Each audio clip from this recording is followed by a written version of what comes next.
안녕하십니까. 이번 시간은 지난 시간에 이어서 인공지능 시대에 미래가 우리 앞에 어떻게 펼쳐진가에 대한 이야기를 하겠습니다.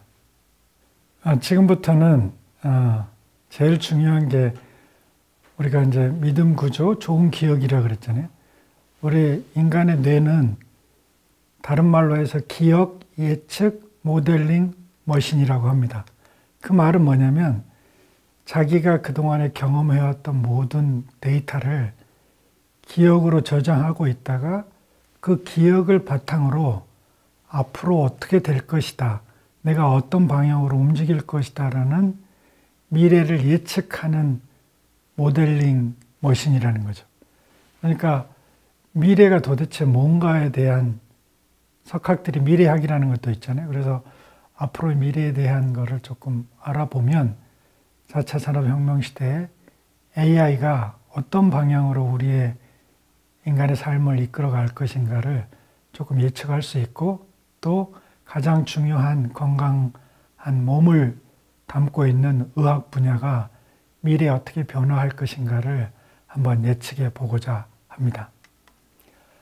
미래학 그러면 제일 유명한 분이 레이 커즈와일이죠. 지금 이제 전 세계에서 가장 살아있는 분 중에 가장 천재라는 얘기가 있죠. 이분이 뭐 박사학위가 50몇 개라나, 명예까지 합쳐서. 이분이 책을 썼죠. 이분 소속이 구글 브레인의 수장으로 계시죠.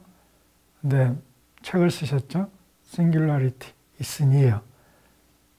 특이점이 온다. 그런데 특이점에 대한 얘기가 뭐냐면 정의가 이렇게 돼 있어요. 어떤 기준을 상정했을 때 그 기준이 적용되지 않는 점이라는 거죠. 주로 이제 그동안에 물리학이나 수학 등에서 썼는데, 이걸 인공지능 시대에서는 인공지능이 저희 인간 지능을 초월하는 순간이라는 의미로도 쓰죠. 그러니까 과거에 어떤 우리가 예견했던 우리의 경험치로 만들어 놨던 기준을 뛰어넘는 그런 거를 특이점이라고 한다는 거죠. 미래를 얘기할 때 과거에부터 제일 중요한 게 우리는 어디로 가고 있는가, 방향. 그 다음에 새로운 기술과 지식들은 어떠한 속도로 발전하니까 거기에 맞춰서 미래가 언제 어떻게 변할 것인가. 또 하나는 키워드가 디지털 그러잖아요. 근데 의료는 여기에 이제 방향, 속도, 디지털 키워드를 가지고 어떻게 의료계가 변화할 것인가, 그런 얘기들이거든요. 근데 과거에는 방향이 굉장히 중요했어요. 근데 지금은 속도가 중요하죠. 요즘은 과거에는 1, 2, 3등이 살아남는 시대였는데 요즘 1등밖에 못 살아남는데 1등하고 2등의 격차가 너무 나는 거죠. 그리고 요즘 KT, SKT 다 해서 통신사들도 조그마한 이제 기가진이도 하고 시리 같은 거, 애플 아이폰 같은 거 음성 인식하고 그러는데 DB가 바뀌어가고 있죠. 그 PC에서 이렇게 우리가 드래그 해가지고 어디 내가 먹을 것을 찾는 것보다는 말로 오늘 나 뭐 먹고 싶은데 이 지역에서 제일 유명한 데 하나 찾아줘? 아니면 나 오늘 친구 결혼식에 가는데 날씨는 어떠한데 무슨 옷 입고 가야 돼? 과거에는 스크롤해서 한 10개, 20개까지 봤어요. 근데 요즘은 보이스로 물어보는 보이스 DB에서는 거의 하나, 두 개밖에 추천 안 하거든요. 그 10개를 다 나열하고 있으면 들을 사람 없잖아요. 그러니까 속도가 너무 중요하다는 거예요. 그래서 요즘은 속도가 더 중요하다는 얘기를 일부에서도 해요. 저희가 이제 특히 IBM이 왓슨이라는 인공지능을 개발을 해가지고 의료계하고 붙었죠. 그래서 2012년에 뉴욕에 있는 메모리얼 슬로안 캐터링 센터하고 IBM 왓슨 팀들이 이제 인공지능 의사를 개발했죠. 최근에는 세계적인 지멘스가 요새 그 의료기기 선두 주자들이고, 대한민국에서는 발전기 터빈 같은 거 막 하잖아요. 근데 한전에도 많이 들어와 있고, 근데 여기서 MRI 같은 거 잘 만들어요. 근데 지금 지멘스가 자기네들이 찍은 MRI 기계가 이제는 찍어주는 기계가 아니라 거기서 생성된 MRI 데이터는 지멘스 본사에 가서 클라우드에 저장돼 있다가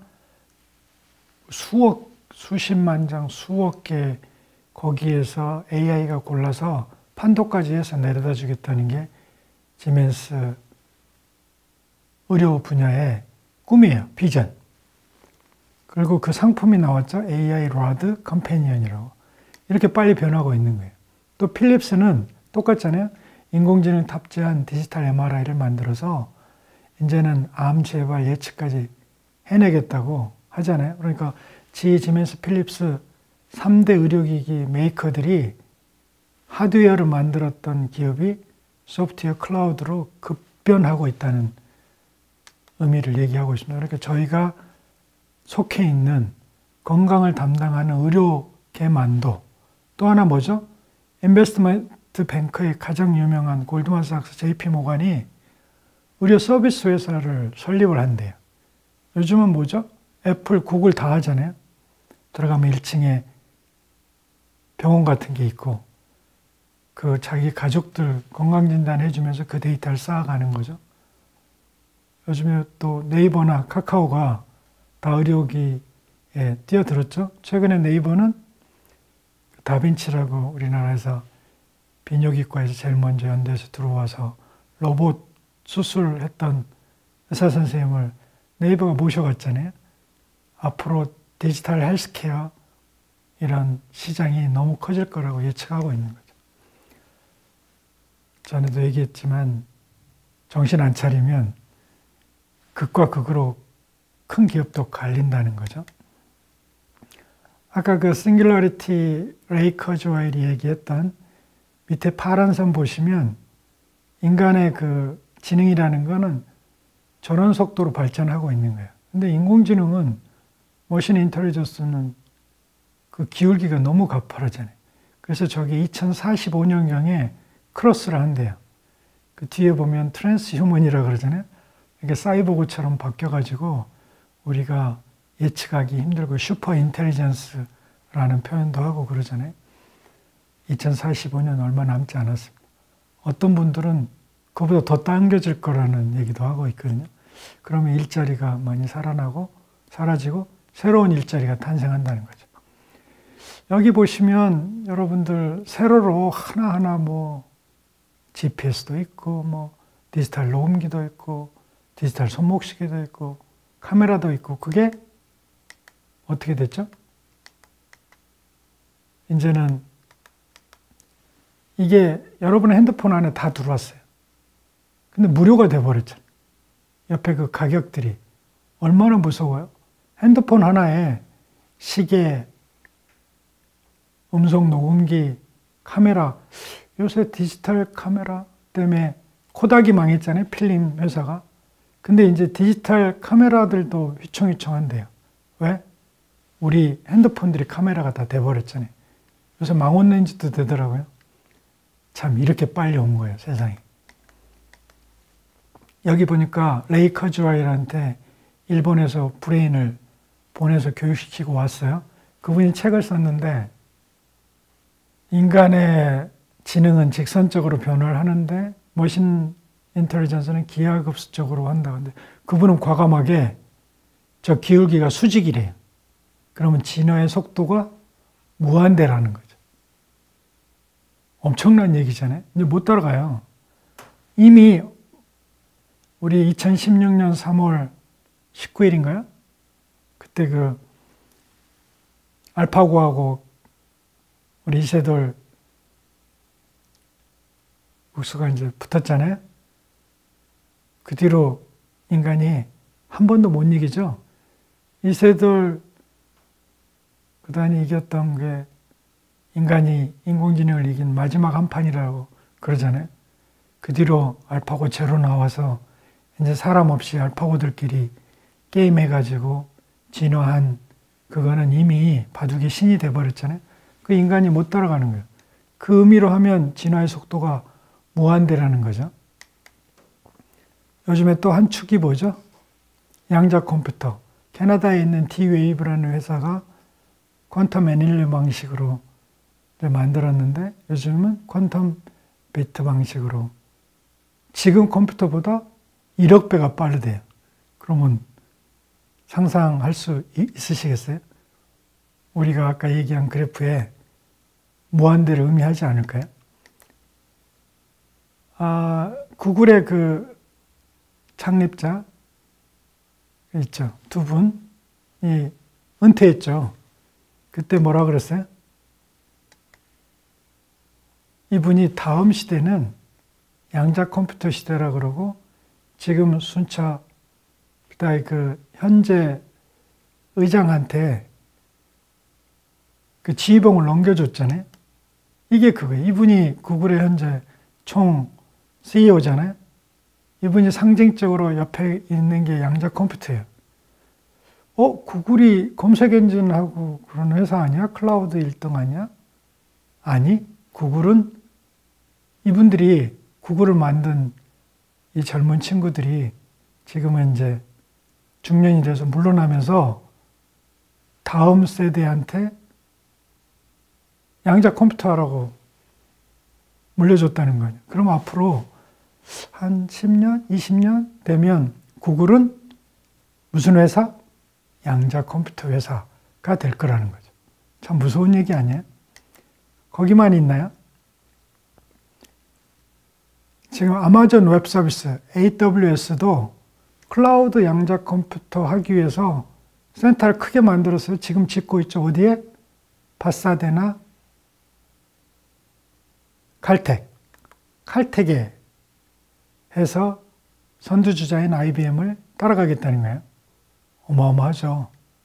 그러니까 아마존도 클라우드 회사, 클라우드 양자 컴퓨팅 시대로 들어갔어요. IBM, 구글, 아마존이 다 뛰어들었죠. 또 어디 있죠? 록히드 마틴. 이게 우리나라에 처음으로 모형이 들어왔어요. 2년 전인가? 매일경제신문에서 IBM 거. IBM 그때 양자 컴퓨터 수장이 와가지고 IBM Q라 그러죠. 익스피리언스. 전 세계 지금 여러분의 그 컴퓨터를 노트북이나 여러분들 책상에 있는 데스크탑을 의미하는 게 아니에요. 컴퓨터 한 대가 미국의 아마존 웹센터에 있고, 애플에 한 대 있고, 구글에 한 대 있고, 그걸 전 세계에서 데이터 올려서 거기서 시뮬레이션 하겠다는 거예요. 근데 가장 많이 쓰는 게 양자화학 분야래요. 지금 이게 전 세계 IBM Q하고 네트워킹을 이루어서 하고 있는 신약 개발 양자화학 회사들이. 또 제가 인공지능 무시하면 안 된다. 특히 수를 다뤘고 또 하나가 언어를 다뤘죠. 근데 더 중요한 건 우리 인간의 믿음 구조 중에 신뢰도를 베이지안 세어리라는 어떤 통계적인 그런 큰 이론을 기반으로 해서 우리 인공지능이 신뢰도까지 손안에 넣은 거예요.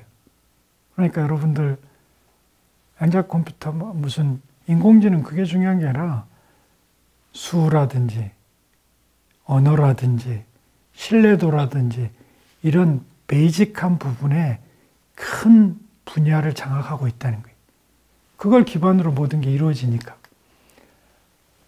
그래서 양자 컴퓨터에 이제 Q하고 아까 이제 큐비즘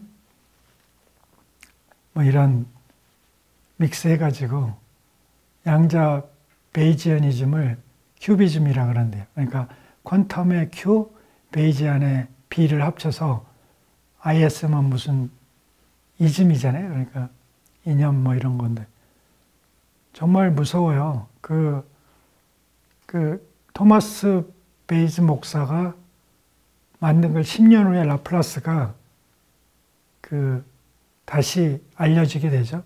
프랑스에서. 그래서 옥스퍼드 가서 강연하는 일주일간 강연이 확률에 대한 철학적 실론이라고 우리 한국의 조 교수님이 번역을 해가지고 한국에 나와 있죠. 이분이 쓴 오리지널 통계학 책은 너무 어려워갖고 아직 한국에 번역이 안 돼 있어요.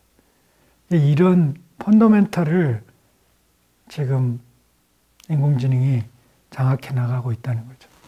참 무서운 얘기입니다. 그러니까 미분적분이 어떻게 보면 고전, 우리의 힘에 대한 그런 고전 역학 체계의 중요한 거였다면 양자는 다 확률적이잖아요. 통계, 데이터는 리니어 알게브라. 여기 보면 우리 지금 구글이나 네이버나 다 검색 엔진 위주로 큰 회사들인데 왓슨이 자기네 왓슨이 토마스 왓슨 IBM 창립자 이름을 따서 왓슨이 지향하는 게 코그니티브 컴퓨팅이에요.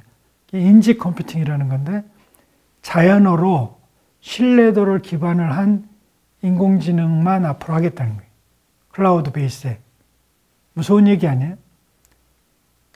어떻게 그 큰 회사가 자기가 가장 잘했던 부분 하드웨어를 버리고 그렇게 갈 수 있을까요? 이러한 수나 자연어 처리나 신뢰도에 대한 계산 능력이나 그러한 것이 펀더멘탈하게 확신이 없으면 이렇게 과거의 자기 승리, 자기를 키워준 기반을 버리고 과감하게 옮겨 타는 데는 그만한 확신 없이는 도박하는 게 아니죠. 호모데우스 아까 제가 얘기했잖아요. 역사 그럼 우리가 과거 기억하고 과거 데이터의 정리인 줄 알았더니 유발 하라리가 유명해진 거는 이분이 전쟁사잖아요. 전공이 히브리 대학에. 근데 이분이 유발 하라리 그 사피엔스부터 호모데우스 이 제목이 뭐예요? 역사는 역사인데 미래의 역사래요. 그러니까 과거의 기억이나 우리의 했던 경험을 기반으로 미래학을 하겠다는 거예요. 그러니까 이분은 중세 전쟁사를 전공한 분이 미래학자가 돼버린 거죠. 그래서 사피엔스나 호모데우스가 인류에 던져준 역사학에 대한 비전을 바꿔서 이 책이 그렇게 유명해진 거예요. 그래서 제가 자신감의 신자가 하나님 신자고 히브리스는 조금 다른 그리스 로마 신화에 나오는데 약간 왜곡되지만 인간의 어떤 신에 대한 우월성, 호모데우스는 기술이 이렇게 발전해서 신이 된 인간이잖아요. 참 어려운 얘기고 얼마 전에 쓴 리차드 도킨스 그 샤모니 석좌 교수 옥스퍼드 대학 그분이 신은 만들어진 신 위험하다고 뭐 그런 책 최근에 쓴 것도 있잖아요. 자, 유발 하라리가 그런 많은 책들에 2050년 우리 인류가 준비해야 될 게 있는데 딱 하나, 오직 모든 것은 변화하니까 여러분들의 기반이 되는 물리적인 거라든지 여러분의 생각, 사고의 구조마저도 이제는 공기 중으로 데이터 클라우드 속으로 다 들어갈 거래요. 모든 게 디지털화 된다는 거죠. 이것만 깊이 믿고 디지털 컨버전스 하라는 거죠. 참 석학들이 미래를 바라보는 눈이 대단한 것 같아요. IBM만 해도 언어를 장악하고 신뢰도를 장악하고 수를 장악한 인공지능을 과거의 자기를 다 버리고 이쪽으로 가겠다는 거 아니에요? 그래서 인공지능하고 클라우드만 하겠다는 거죠. 자기 자신을 끊임없이 재발명할 수 있는 사람만이 21세기에는 살아남는다는 의미죠. 그런 의미에서 인공지능을 많은 석학들이 강조하고 있는 겁니다. 괜히 미래에 대한 두려움을 주기 위한 게 아니죠. 그래서 요새 인공지능을 개발하는 연구소들 옆에 첨부뇌과학연구소가 붙어 있어요. 왜? 인간을 넘어서야 되니까 인간의 지능에 도대체 뭔가를 알아야지 그걸 뛰어넘고 새로운 방식을 할 거 아니에요? 그래서 예일대 계신 이대열 교수님이 쓴 지능의 탄생에 보면 막 얘기들이 많아요. 지능은 옥스퍼드 사전 뭐 이런 거 보면 문제를 통찰하고 해결하는 능력이래요. 그러니까 앞으로 영리한 사람은 주어진 문제를 어떻게든 깊이 봐가지고 그걸 해결해야 돼요. 요즘 구글, 애플, 아마존 전부 학벌 보고 안 뽑죠? 어떤 문제 던져주고 그거 푸는 사람만 보는 거예요. 캐글이라든지 이런 데 다 솔루션 내놓고 전 세계에 도전해서 1등부터 2등, 3등 이렇게 가리잖아요. 1등들 다 뽑아가는 거예요. 어느 대학 나온 게 뭐 필요가 없어요. 실제로 문제를 풀 수 있는 기본 능력을 가진 사람이 21세기의 고유한 인재죠. 그러니까 피겨 김연아 선수, 박세리 선수, 손흥민 선수, 박지성 선수 이런 분들이 어떻게 보면 오히려 21세기형 능력자들인 거죠. 그리고 인공지능의 미래는 본인들도 다음 인간처럼 다음 F1 자식세를 만드는 시대를 가장 꿈꿀 거래요. 그거를 조심해야 된다고 그러더라고요. 우리 영화 채피라고 있잖아요. 인공지능 로봇이 건달들 밑에서 크니까 걷는 모습이라든지 말하는 습관들이 다 건달처럼 하잖아요. 그러니까 우리 인간도 어떤 환경, 어떤 교육을 받느냐에 따라서 사고 체계가 틀리죠. 아랍은 이슬람화 돼 있잖아요. 그러니까 거기 힌두교 믿죠. 불교, 미얀마, 스리랑카는 다 불교도고, 미국, 영국은 다 기독교고, 또 과거 구약만 믿는 유태인 따로 있고, 그 믿음 체계에 따라서 세뇌되는 거예요. 그러니까 뇌는 어떻게 보면 타블라 라사 빈 서판처럼 어떤 교육을 받고 어떤 자기의 생활 습관이 되느냐가 먹는 습관도 마찬가지고 운동하는 습관도 마찬가지고 생각하는 습관까지도 다 세뇌됐다는 거죠. 그래서 인공지능을 따라잡기 위해서 이 제프 호킨스 분이 On Intelligence라는 책을 썼죠. 2004년에 번역됐어요, 우리나라에. 생각하는 뇌, 생각하는 기계라고. 여기에 인간 뇌는 심피즐 기억 예측 머신이다. 이분이 듀크 대학 전자공학과 나왔는데 우리 요즘에 핸드폰 전신 PDA를 전형을 만들어서 돈을 많이 벌었죠. 근데 이분이 인공지능 연구하다 보니까 이렇게 해서는 안 되겠다. 전자공학만 가지고. 그래서 뇌과학에 뛰어들었는데 MIT 갔더니 안 받아줘갖고 버클리 가서 했잖아요. 지금 이분이 돈 투자해서 만든 레드우드 뉴로사이언스 인스티튜트라는 게 캘리포니아에 있는데 그 버클리 대학에 헌납했잖아요. 거기 지금 여자 교수님. 이런 분들이 미래의 인공지능 벤처회사를 다 만들었어요. 그래서 지금의 인공지능 머신은 더 철학적으로, 더 구조적으로 뛰어난 인간을 뛰어넘는 그러한 인공지능 머신을 탄생하기 위해서 불철주야 노력하고 있죠. 이 책이죠. 한번 여러분 기회 되시면 꼭 읽어보세요. 뇌 심피즐 기억 예측 모델링 기계다. 이게 참 이해를 드는 건데 여러분들 이거 쉽게 맞히는 분 있고 아무리 봐도 모르는 분 있어요. 왜 그래요? 이 사진을 태어나서 지금까지 한 번이라도 봤던지 아니면 실물 달마시안이라는 개를 본 사람은 이거 보면 금방 맞추는 거예요. 근데 한 번도 저 그림을 못 봤고 달마시안 개라는 얼룩무늬 개를 종을 못 본 애들은 저 맞출 수가 없어요. 그 말이 내 안에 기억이 있어야 되는 거예요. 기억을 기반으로 예측한다는 거죠. 참 그래서 인간은 알고 있는 것을 본대요. 그리고 보고 싶은 것을 본대요.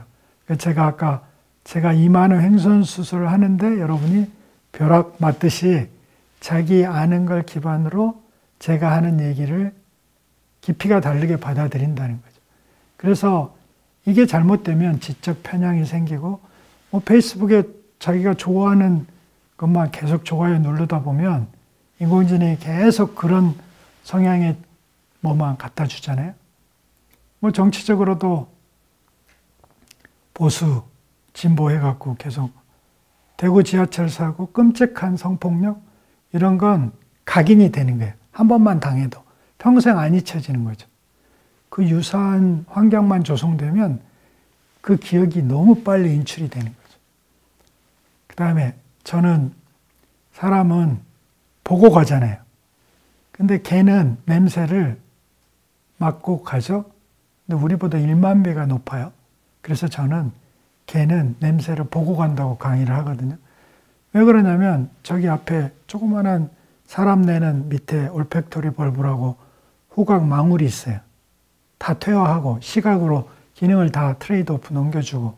근데 개는 옆에 그 녹색 있잖아요. 그게 후각 함유라고 후각뇌가 아직도 저렇게 큰 거예요. 그러니까 어떤 얘기냐면 어떤 빨간 점에서 냄새가 이렇게 바람 따라서 오면은 그 농도, 풍향에 따라서 위치를 추적을 하는 거예요. 그리고 공항에서 마약견 보십시오, 막. 그리고 그 범인 양말 냄새 맡아주면 총알같이 뛰어가잖아요. 걔는 그만한 확신이 있으니까 저 후각 함유라는 후각뇌에다가 방향 이런 걸 전부 매핑을 하는 거예요. 보고 가는 거예요. 우리는 시각 위주로 진화를 했고 우리의 후각을 버린 거죠. 근데 아직 걔는 후각은 남아있어요. 그래서 요즘에 폐암이라든지 암 환자들의 채취 속에서 땀에 있는 화학 물질을 가지고 암 디텍션 한다고, 검진한다고 그 전자코 개발도 하잖아요. 우리가 생각하는 하등동물이라 그래서 무시하시면 안 돼요. 박쥐 초음파. 불 다 꺼놓고 철사출 막 해도 박쥐는 하나도 안 다치고 다니는데 우리 인간은 맨날 걸리죠. 이걸 보시면 이게 돌아가잖아요. 근데 어떠세요?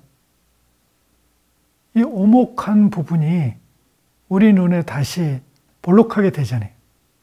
그 말은 인간이 한 번도 거꾸로 이렇게 오목하게 된 얼굴을 본 적이 없어요. 그러니까 우리는 예측을 하는 거예요. 저렇게 온폭 패인 것도 과거에 봤던 수많은 기억 데이터를 끌어다가 순식간에 볼록한 얼굴로 만든다는 거죠. 자, 우리가 인식한다는 건 공명한다는 거예요. 우리가 다른 말로 소통한다는 거죠. 근데 그게 뭐냐면 자기가 가지고 있는 것이 있어야지 공명을 하는 거예요. 자기가 경험한 패턴과 일치하는 패턴들이 있어야지. 내가 아는 패턴들이 있어야지 우리는 I see, I know 그러는 거예요. 이게 얼마나 무서운 얘기예요. 조금 전에 동영상 보셨듯이 오목한 얼굴을 봐도 인간 뇌에서 볼록한 걸로 대치시켜 버린다는 거죠. 그래서 요즘에 도널드 헤비안 시어리 그래서 그 한번 우리가 본 영상의 빛깔, 음향 이런 걸 다 합쳐서 한꺼번에 이렇게 빨간 고리가 된 세포들끼리 한꺼번에 파이어되는 거예요. 그게 기억이라는 거죠. 그래서 나중에 저 Q가 되는 우리 마르셀 프로스트의 잃어버린 시간을 찾아서 해서 그 마들렌 홍차의 그 빵 영국 그 쉬는 시간에 오후 3시쯤 먹는 티타임에 향기가 오니까 과거 공부를 어렸을 때 그런 기억들이 한꺼번에 쫙 끌어오잖아요. 그러니까 한번 같이 연결돼서 파이어링 된 거는 한꺼번에 이렇게 올라온다는 거죠. 이게 현재 기억 이론의 굉장히 근본적인 헤비한 시어리가 되어 있는데 다 같은 이야기들입니다. 그래서 지능의 정의를 보면 심폐질 기억 예측 능력이다. 또 지능은 그걸 기반으로 행동을 한다. 그래서 3살 버릇 여든 간다 그러고 인간은 그 사람의 행동을 보면요. 아무리 말 100번보다 그 사람 행동을 보면 그 사람이 어떤 사람인가를 예측하는 거죠. 그게 지능이라는 거예요. 또 하나는 자기 좋아하는 거 잘하는 분들 있잖아요. 자기 내면에 자기가 진짜 좋아하는 걸 뭘 아는 사람은 끊임없이 아무리 옆에서 말려도 그걸 쫓아가거든요. 그래서 자기가 잘하는 것과 자기가 좋아하는 것을 일치시킨 사람이 가장 영리한 사람이라는 의미로 욕망 창출 능력이 새로운 지능의 정의라고도 하고 있습니다. 그래서 교육학에서는 중고등학교 때 가장 좋아하는 일을 뭔지를 학생들로부터 알게 하고 좋아만 해서는 안 되죠. 자기가 그걸 잘할 수 있는 능력을 이렇게 맞춰주면 그 친구는 평생 자가 발전을 해서 발전한다는 거죠. 스스로 셀프 교육 시스템을 갖추는 거죠. 그래서 기억이 중요하고 이게 경험이 중요하다는 거예요. 이게 다른 말로 데이터예요. 그래서 21세기에는 데이터가 20세기, 19세기의 원유와 같을 거다. 석유와 같을 거라는 거죠. 그래서 요즘에 많은 기업들이 데이터, 클라우드 그러는 거예요. 그게 있어야지만이 미래를 예측할 수 있다는 의미입니다. 그래서 인공지능이 수와 언어를 장악하죠. 미국의 구글, 한국은 네이버의 파파고가 엄청 잘하잖아요, 지금. 지금 번역기 돌리면 굉장해요. 3, 4년 전에 번역기가 아닙니다. 이게 언어가 쌓인 거예요. 인간이 할 수 있는 대한민국의 모든 언어 패턴을 다 입력한 거죠. 맥락까지. 얼마 전에 차별한다 그래가지고 우리나라에서도 벤처가 맞는 그 보이스 머신이 난리 난 적 있죠. 그 많은 연예인들이나 일반인들이 하는 문자 메시지 그 데이터가 100억 개래요. 100억 개를 가지고 트레이닝을 하니까 너무 자연스러워졌잖아요. 참 무서운 시대로 가고 있습니다. AI 타임라인 보시면 정말 빠른 속도로 변화하고 있고요. 이게 1956년 다트머스 학의 세미나에서 있었던 지금 인공지능의 구루들이잖아요. 얼마 안 됐죠. 50년밖에 더 됐어요. 참 무시무시한 속도로 발전하고 있고 이세돌과 알파고 때문에 대한민국은 인공지능 시대를 10년 앞당겼다 그래요. 참 행운의 바둑 대결이었다고 생각을 하고 그때 정의도 뭐라 그랬죠? 인공지능은 데이터 과학의 도구라 그랬어요. 여러분은 왜 지금 카카오나 네이버나 이런 기업들이 지금 LG화학을 넘어서고 삼성 SDS를 넘어섰죠. 네이버가 얼마 전에 카카오가 넘어섰나? 지금 세계 막 서열 3, 4위권에 진입하고 있잖아요. 10년 전에 까마득한 얘기였는데 앞으로도 이게 더 가속화된다는 거예요. 현재는 이미 알파고는 신이 돼버렸고 알파고 만든 데미사 서비스는 컴퓨터하고 뇌과학을 했어요. 왜 뇌과학을 하죠? 인간의 지능을 알아야지 더 영리한 인공지능을. 그래서 지금 전 세계 탑 인공지능 회사 안에는 전부 뇌과학 연구소가 같이 있습니다. 네이버도 네이버 브레인, 카카오도 카카오 브레인 연구소가 다 있잖아요. 인공지능과 뇌과학은 그래서 같이 가는 겁니다. 이게 이제 밑에 뇌하고 점점 진화하는 뇌에서 이런 것만 봐도 뇌과학적으로 어떤 기능들이 어떤 걸로 대치되고 인간으로 진화할 때 과거에 파충류의 뇌는 어떠고 어류의 뇌는 어떠고 지금 포유류의 뇌는 어떠고 이런 거를 알아야지 로봇한테도 영역을 맡길 수가 있는 거예요.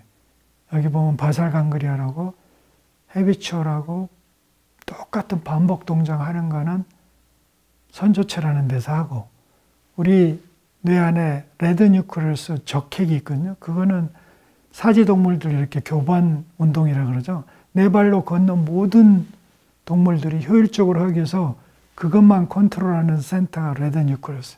그게 그렇게 크거든요. 그 이유가 있는 거죠. 반복해서 무의식적으로 계속 습관적으로 해야 될 것들은 그렇게 놔두고 신피질처럼 다양하게 새로운 경험을 하고 호기심을 자극하고 데이터를 인테그레이션하는 신피질 같은 거는 또 개발해야죠. 그래서 발생학도 알아야 되고 진화론도 알아야 됩니다. 뇌에 대해서. 그래서 요즘은 전부 통섭이고 융합이라는 의미가 있고 그래서 뇌과학을 요즘에 많이 더 연구를 하는 거예요. 저기 뭐 축자에게 뭘 리워드, 보상을 하고, 요즘에 인공지능도 reinforcement 알고리즘을 굉장히 중시하잖아요. 그게 개 파블로프 실험도 그러잖아요. 종소리만 해도 이제는 침 질질 흘리고, 이런 게 다 리워드하고 관련되고, 우리의 모든 행동이 바로 그런 쾌락이라는 보상 메커니즘, 벤트럴 태그멘탈 에리아 도파민. 그래서 중독 시스템이 전부 도파민이 있는 거죠. 여러분들이 자녀 교육할 때 요새는 브레인 베이스드 에듀케이션 다 그렇게 가고 있어요. 왜 그러냐니까 좋아하는 것에 중독하게 만들면 음악을 하는 친구는 음악, 춤을 하는 친구는 춤, 축구하는 친구는 축구. 어려서부터 그런 분들은 세계 탑이 되는 거예요. 요새는 어느 분야든지 탑만 되면 보상이 어마어마하잖아요. 그러니까 이제 뇌과학이나 인공지능 이런 게 미래 자녀 교육에 있어서도 정말 중요한 아이템이 됐다는 걸 이 사진이 의미를 합니다. 그러니까 자녀 교육은 모티베이션, 동기를 유발시켜주는 부모가 있어야 돼요. 그리고 적절한 보상으로 습관을 만들어주는 거죠. 좋은 기억을 자주 만들어서 보상을 해주면 동기가 증폭되는 거죠. 다 그런 얘기들에 여러분들 이 사진 보면은 중간에 막 검정 점들이 사거리에서 막 생겼다 없어졌다 그러잖아요. 이게 검정 점이 있는 게 아니거든요. 근데 왜 우리 뇌는 순간순간 이렇게 동영상이 됐을까? 이게 동영상이 아니거든요. 뇌는 예측을 해갖고 나한테 보여주는 거예요. 검정색이 없다니까요. 근데 사거리 흰 점 안에 검정색이 막 생겼다 없어졌다 그러죠. 이것도 한번 아까 보여줬던 거하고 비슷합니다. 한번 보시면 역시 똑같죠? 오목한 뇌가 왜 갑자기 이렇게 볼록으로 바뀌었을까요? 뇌는 자기 보고 싶은 걸 보는 거예요. 오목한 게 볼록하게 변하잖아요. 실제로 지금 오목한 거예요. 근데 우리가 볼록한 아인슈타인 얼굴로 얘기를 하잖아요. 다 쇠뇌됐다는 거죠. 우리 심피질은, 인간의 심피질은 패턴들의 서열을 저장하고 패턴들을 자동 연상으로 불러내고 패턴들을 불변 형태로 저장하고 패턴들을 계층 구조에 저장한 거예요. 그래서 아까 오목하게 된 것들은 다 확률상 너무 낮으니까 배제하고 볼록한 얼굴 모형만 여러분 앞에 보여주게 된다는 거죠. 바로 이러한 뇌의 특수한 구조를 알아야지 우리가 이러한 것들을 이용해서 미래에 좀 더 고도화된 인공지능을 만들 수 있다는 것입니다. 참 재밌는 게 많죠? 요즘은 제가 이제 인공지능 강연을 다니면 자주 받는 질문이 이거예요. 동물은 뭐 날개가 있잖아요. 그 다음에 치타 같은 경우 우리가 따라갈 수가 없잖아요. 다리 달리기 해갖고. 근데 우리는 생각할 수 있는 능력이기 때문에 프로펠러도 만들고 제트 엔진도 만들어서 어마어마한 쇳덩어리가 하늘을 날아다니죠. 우리는 네 다리로 달리기 힘드니까 바퀴를 만들었죠. 이러듯이 본질에 대한 메커니즘을 이해를 하면 만든다는 거예요. 그러니까 우리 인간의 뇌로 생각하는 것을 뛰어넘는 걸 이제 컴퓨터들이 해낼 수 있다는 거예요. 그러니까 너무 이렇게 막 인간을 못 따라간다 그런 소리를 하면 안 될 것 같아요.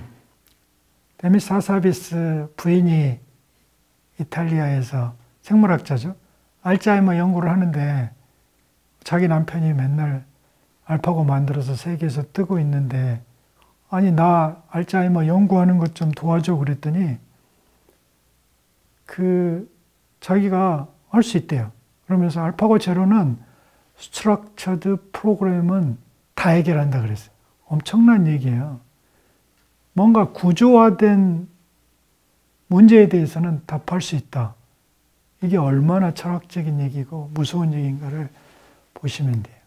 그래서 이제 부인의 알츠하이머 해결해 주려고 한 게 알파폴드고, 또 구글이 이렇게 클라우드 하면서 전기가 너무 많이 드는 거예요. 그래서 이게 해결해 주려고 할 때 1년 만에 저 전기값을 40%를 절감하게 했대요.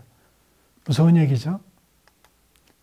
이게 알파폴드거든요. 그래서 요즘에 모든 신약을 개발하는 제약회사, 화학 담당자들은 프로테인이 폴딩에 대한 예측을 해서 신약 개발 속도를 엄청 줄이고 돈도, 이게 그 3차원 구조가 조금만 변해도 기능이 달라지니까. 그래서 요즘은 알파폴드는 신약 개발 회사의 필수 프로그램이 됐죠. 알파고만 있는 게 아니에요. 알파폴드.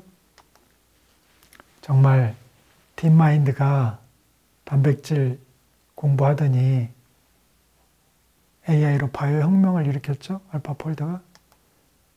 이게 뭔지 아세요? 이 인상도 좋죠. 이분들은 실물이 아니에요. 인공지능이 전 세계 사진 데이터를 모아서 광고에 내가 쓰려는데 어린애 사진, 젊은 남자 사진, 여자분 사진 좀 만들어줘 했더니 이렇게 만든 거예요. 이거는 마구 갖다 써도 돼요. 왜? 초상권이 없잖아요. 실제하지 않는 인물이라니까요. 이거 뭐죠? 패스트 패션. 일주일마다 용도에 따라서 AI 디자이너가 하루에 수만 개 디자인을 이렇게 만들어내요. 그 중에 디자이너는 지금은 색사인이 뭐니 고르면 돼요. 이제는 디자이너가 디자이너 하는 게 아니라 AI가 수많은 디자인을 보고 공부해서 수만 개를 만들어주는 걸 핀셋으로 고르면 되는 시대예요. 음악도 마찬가지고. 이게 뭐죠? 이것도 동영상인데 제가 이제 초기에는 막 깨지고 엉성한 컴퓨터 비전이에요. 자율주행 자동차가 보는 컴퓨터 비전이 지금은 이렇게 선명해요. 여기 가운데 고양이나 개가 지나가도 다 이제 피해가고 브레이크 잡고. 여러분들 자율주행 옛날 생각하시면 안 돼요. 지금 컴퓨터가 눈이 달렸다는 거예요. 우리 진화론에서 캄브리아기 대폭발 그러잖아요. 그때 나타난 게 뭐죠? 삼엽충. 처음으로 생명체가 눈을 갖게 된 거예요. 그러니까 세상의 모든 게 먹이로 보인 거예요. 칼라, 모양에 따라서 다 구분하고 먹을 거 안 먹을 거 다 했잖아요. 이제 컴퓨터가 눈을 가진 거예요. 얼마나 빨리 변할까요? 여러분들의 CCTV가 너무 많아서 대한민국이 너무나 도덕적이고 K방역의 선두주자인데 뭐죠? 택배에 아파트에 뭐 쌓여 있잖아요. 하나도 안 가져가죠. 대한민국이 언제부터 저렇게 윤리적인 국가죠? 아니래요. CCTV가 너무 많아가지고 한번 걸렸더니 작살이 났거든요. 그래서 이제는 손 대질 않아요. 이 기술 발전이 CCTV가 이제 데이터가 많이 쌓이면 어떻게 되죠? 빅브라더. 중국처럼 되는 거예요.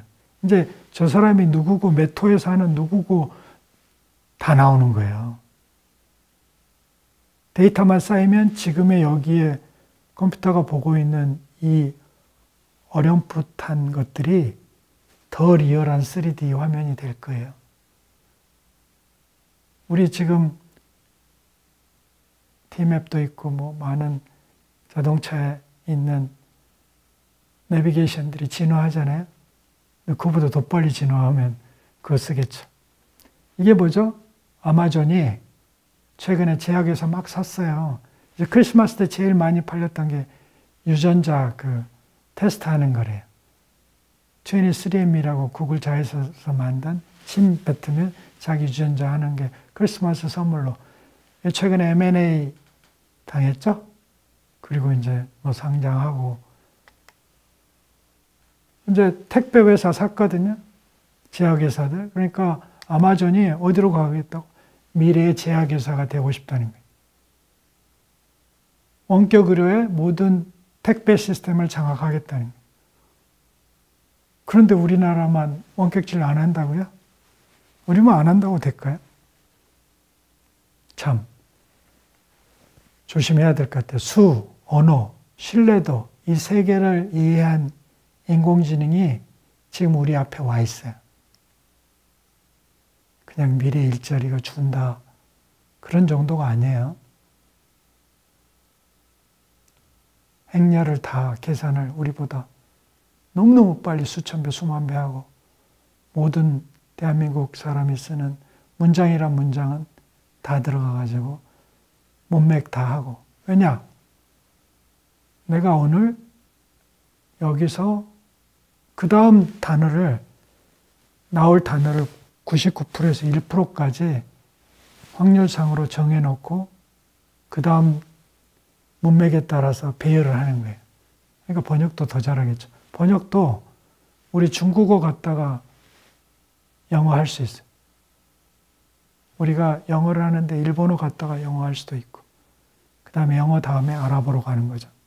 그러니까 그 속도는 눈에 보이지 않아요. 빛의 속도로 하니까 우리한테는 우리가 생각하는 리얼타임 동시통역이 되는 거죠.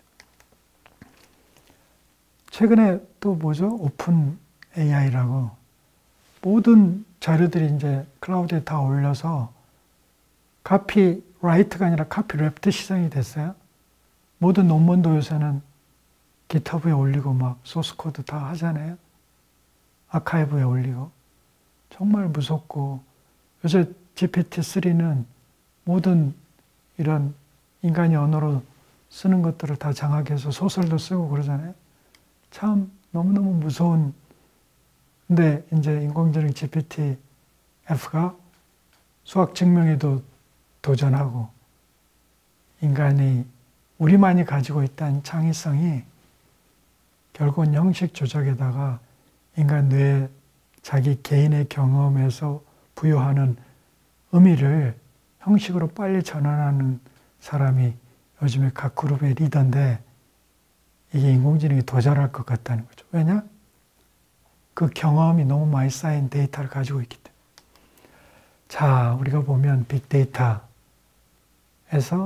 이제 솔팅하면서 노리지가 되는데 자기 경험을 가지고 이 지식을 연결하는 거예요. 제가 횡설수설하는데 벼락 맞으면서 여러분들은 다 지금 자기 경험에 기반으로 한 연결망을 만들고 있는데 어떤 사람은 저렇게 만들었는데 어떤 분은 기발한 거예요. 왜? 가운데 분으로 연결망을 만드는 사람이 있고 어떤 분은 예쁜 고양이를 만들어내는 거예요. 똑같은 경험들을 가지고 저 연결망을 어떻게 형성하느냐가 창의성이라는 거예요. 그러니까 창조적인 사람은 하늘에서 떨어지는 게 아니라 살아가면서 수많은 경험과 트라이 앤드 에러 속에 실패를 기반으로 둬서 그걸 잘 연결하는 사람이 진정한 창조력이 높은 지능을 가진 사람인 거예요. 앞으로는 21세기는 저런 인재를 요구하는 거예요. 창의성 갖춘 경험 많은 인재, 그리고 남이 못 보는 연결망을 찾아내는 인재를 요구하는 시대라는 겁니다. 조금 이제 역사로 더 들어가 볼게요. 우리가 인공지능 하면 꼭 얘기하고 지나가야 될 사람이 앨런 튜링이죠. 이미테이션 게임이라고 영화도 나왔죠. 이분이 1936년에 계산 가능한 수에 관하여라는 논문을 쓸 때 이미 현대 컴퓨터의 원리를 저렇게 제안을 했어요. 그리고 1950년에 뭘 했냐? 이 논문을 썼죠. 마인드라는 잡지에. Computing Machinery and Intelligence. 그러면서 여기 질문이 뭐냐면 Can machines think? 기계가 생각할 수 있느냐 했더니 앨런 튜링이 Yes 그랬잖아요. Yes. 이미 기계가 지능을 가지고 당신들이 얘기하는 생각을 할 수 있다. 그럼 그걸 어떻게 증명하려고 그랬더니 튜링 테스트가 나왔잖아요. 요즘은 AI가 얘기를 하는지 진짜 인간이 얘기하는지 헷갈리는 문답 형태 너무 많죠. 이게 1950년에 이미 얘기를 한 거예요. 앨런 튜링 지능에 관한 이런 책도 있으니까 한번 보시고요. 왜 요즘에 고전 물리학에서 통계가 강조됐냐? 데이터가 많아지고 경험이 많아지고 이런 공기 입자들의 양이 많아지니까 미시 세계에서 일어나는 것을 우리 인간은 거시적인 평균값을 가지고 한다는 걸 이미 볼츠만이 했잖아요. 요새는 우리는 해석학 파이 R 자승 해가지고 파이 3.141592 곱하기 R 직경 반지름 이렇게 했잖아요. 근데 지금은 공식 필요 없어요. 해석학적인 뭐만 있으면 돼, 데이터만. 저 한 편이 2인 정사각형 면적의 4에서 그 가운데 원에 덧을 찍히면은 무한대로 하다 보면 저게 3.141592 수렴한다는 거 아닙니까? 그래서 요새 우리가 해석학적인 걸 해결 안 되는 걸로 증명한 사색정리나 이런 게 컴퓨터가 수치로 답을 내잖아요. 그래서 증명을 인정하잖아요. 그걸 수치 해석학이라고 그래요. 그러니까 요새 현대 수학도 컴퓨터 없으면 못하는 거죠. 그래서 인공지능, MCMC, 몬테카를로, 마르코프스키 체인 이런 거 할 때 이게 스타니스와프 울람이 폴란드 수학자가 이제 2차 세계대전 때 프린스턴 고등과학원에 와서 폰 노이만하고 택시 타고 가던 중에 폰 노이만의 질문에 답한 해결법이 저기 몬테카를로 시뮬레이션이죠. 이러한 천재들의 기반으로 맨하탄 프로젝트에다가 지금의 원자 폭탄도 만들고. 그러니까 이 얘기를 한 거예요. 물리적 시스템의 행동이 너무 복잡해서 예측할 수 없을 경우에 컴퓨터를 이용해서 수많은 무작위 추출들을 하고 통계적으로 그 결과를 다듬으면 실제 결과를 상당한 정도로 알아낼 수 있다. 이게 시뮬레이션 몬테카를로 기법의 정의예요. 이게 그 택시 안에서 얘기했다는 거 아니에요. 참 이런 천재들이 기반으로 해서 현대 수학은 집합론, 컴퓨터 에이디드 프루프, 수치 해석학이 지금 엄청 뜨고 이제 인간의 힘으로 안 되는 사색 정리 이런 게 컴퓨터가 이제 도움을 받고 하고 왜 언어? 우리 지금 AI 현대 그 딥러닝 창시자라고 한 제프리 힌턴 토론토 대학 교수님이 그분 외할아버지가 조지 불이래요. 이분이 이미 그 논문에 인간의 논리에 매스메티컬 아날리시스라는 논문을 썼잖아요. 거기에 인간 논리는 이미 수학적 연산으로 변형이 되고 부울대수는 논리대수래요. 그리고 우리가 쓰는 많은 언어의 논리 명제가 이제 수로 대체되고 이런 얘기 했거든요. 그리고 그걸 가져다가 클로드 셰넌이 비트라는 0101 개념하고 이걸 가지고 부울대수를 정규 회로로 만든 분이에요. 그 다음부터 컴퓨터가 모든 언어를 장악한 거예요. 그리고 인간이 쓰는 모든 논리는 스위치 배열로 구현할 수 있다는 거예요. 그러니까 우리 인간이 언어로 얘기하는 모든 생각체계는 전부 컴퓨터가 할 수 있다는 거죠. 그러니까 Can Machine Think 했을 때 1936년에 50년에 앨런 튜링이 yes 그랬죠. 어떤 인물라도 논리 기능으로 변환될 수 있고 그 기능을 컴퓨터 회로 스위치 연결을 통해서 구현할 수 있대요. 그게 지금 컴퓨터인 거예요. 컴퓨터가 못할 리가 없죠. 그래서 우리 오감, 안호, 이설, 시, 신의, 생각, 의식이나 이런 것도 이제 컴퓨터가 장악했죠. 하이데커가 언어는 인간 존재의 집이라 그러는데 이 언어 하나하나가 동사에서부터 명사화되기까지 고정된 개념이 우리 인간의 사고체계를 지배하고 그 언어가 바로 우리 생각을, 존재를 집처럼 꾸며져 있는 거예요. 인간이 한 10만 단어 쓴대요. 전문가는 그 분야의 언어를 많이 하는 사람이 전문가예요. 의학 그러면 의학에 엄청난 단어가 있잖아요. 음악 그러면 음악에 엄청난 단어가 있고 미술에 엄청난 단어가 있고 그런 단어집이 많은 사람이 데이터가 많으니까 우리가 뭐라 그러죠? 현명하고 지능이 높다 그러는 거죠. 근데 이게 이제 컴퓨터가 더 잘하는 거예요. 인공지능이 수와 언어를 장악하고 또 신뢰도까지 장악했다 그랬잖아요. 근데 우리가 왜 요즘에 기초과학 그런 얘기를 하냐면 바로 언어 하나만 해도 영미 국가들의 주요 철학이 분석 철학이거든요. 그게 메인이 언어라는 거죠. 언어 철학. 거기에 이제 대명사라고 할 수 있는 분이 비트겐슈타인이에요. 근데 이분 얘기를 들어보면 전기 때는 그림 이론이라 그래서 어떤 물체나 이런 것에 대칭 관계가 있었어요. 지칭 관계가. 근데 후기로 넘어가면서 이분이 말놀이, 언어 게임 이론이다. 그러니까 규칙 이론으로 바뀐 거예요. 그걸 다시 얘기를 하면 전기에는 서양의 존재론과 같이 뭐가 있다. 지칭하고 그랬는데 후기에는 이 모든 게 변화무쌍한 관계론이 그리고 우리가 얘기하는 어떤 의미도 사용하는 맥락에 따라서 달라지는 거예요. 그러니까 우리가 말을 하는 것마저도 놀이처럼 게임처럼 이렇게 됐다는 거죠. 이런 어떤 근본적인 인문학의 어떤 통찰력을 가지고 언어를 보고 그걸 기반 위에 인공지능이 활동을 하는 거예요.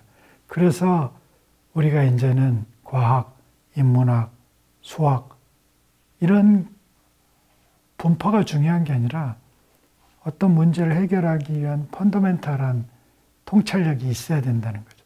그래서 이런 천재적인 어떤 철학자들이나 과학자, 수학자들의 배경 위에 지금의 인공지능이 발달하고 있다는 걸 알려드리고 싶습니다. 요즘 가끔 1년 내내 우리가 네이버나 뭐 이런 데서 검색 많은 단어들 중에 가장 많이 쓰는 단어들의 그 빈도수를 가지고 글자를 키웠잖아요. 이런 걸 가지고 빅데이터 분석이라 그러잖아요. 과거에 해볼 수 없는 그런 새로운 예측 방법들이 생기는 거죠. 요즘 같으면 뭐가 제일 많을까? 코로나19, 또 서울시장, 부산시장 선거 이런 단어들이 크죠. 그게 우리나라 많은 분들의 관심사라는 거죠. 참 통계가 무서워지고 있어요. 그러니까 이제 seeing is believing 그랬는데 이제 보는 그림 이런 것만 이 데이터가 아니라 우리가 많이 지금 언어로 하는 것들도 전부 지금 보이스로 데이터로 지금 쌓이고 있는 거죠. 그걸 이용해서 뭘 하죠? 이제 돌아가신 아버지 목소리 또 어떤 분 녹음만 좀 해오면 그 사람 음색이나 톤을 액센트를 가지고 새로운 신합성어를 만들잖아요. 그러니까 사람의 음성마저도 데이터가 돼버린 거예요. 그 데이터 경험 기반으로 우리는 우리의 믿음 구조를 형성한다. 그러니까 빅데이터 시대라는 거예요. 이 데이터의 의미를 우리가 정말 잘 알고 써야 된다는 의미입니다. 그래서 조금 전에도 얘기했지만 인간은 자기 삶 전체가 밖으로부터 주어진 많은 규칙이나 제도나 문화나 어떤 부모님의 어떤 교육 방식에 따라서 어떤 변치 않는 큰 공리를 가지고 산다는 거예요. 그러나 올바른 크리티컬 싱킹, 비판적 사고 능력을 갖고 그것에 의문을 갖지 않으면은 인간은 그냥 노예가 되는 거예요. 그래서 그런 매트릭스에서 벗어나라고 하는 많은 선각자들이 데미안의 주제도 그거잖아요. 아브락사시스. 이런 자기를 그동안에 보호했던 그런 쉘, 달걀 껍질을 스스로 깨야 되는 거예요. 그리고 그런 통찰력을 가지고 인공지능 시대, 로봇 시대, 4차 산업혁명, 우리를 둘러싸고 있는 코로나19, 기후위기, 이 많은 것을 비판적으로 분석할 수 있는 그런 체계를 가져야 된다는 겁니다. 그래서 뭐 이런 얘기도 있더라고요. 원워드. 단어를 잘, 그 단어의 깊이가 있어야 돼요. 그게 이제 이게 언어, 우리 뇌과학이 이미 이런 우리가 영어를 잘 못하고 외국어를 못하는 게 뭐 듣기, 그 다음에 말하기, 그게 어려서 만들어져야 돼. 그 위에 나중에 사춘기에 가서 읽고 쓰기가 뒤에 형성되는 거예요.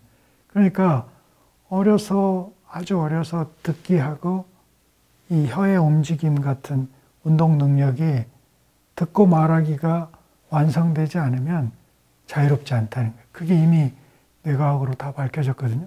그러니까 요즘은 외국어 배우는 것마저도 brain-based education이에요.